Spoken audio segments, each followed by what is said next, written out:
தினம்தோறும் விளக்கேற்ற நல்ல எண்ணெய் இதயம் நல்லெண்ணெய்.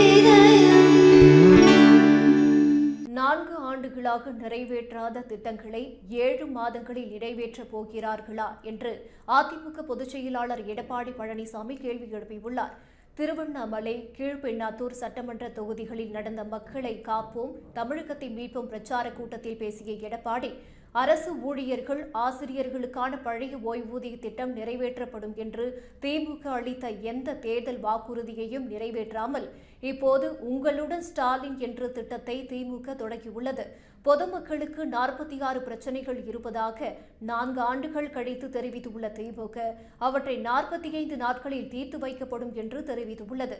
4 ஆண்டுகளாக நிறைவேற்ற முடியாததை 7 மாதத்தில் நிறைவேற்ற முடியுமா என்று கேள்வி எழுப்பியுள்ளார். மக்களிடம் ஆசையை தூண்டி வாக்குகளை பெறவே இந்த திட்டத்தை திமுக கையில் எடுத்துள்ளது என்று தெரிவித்தார்.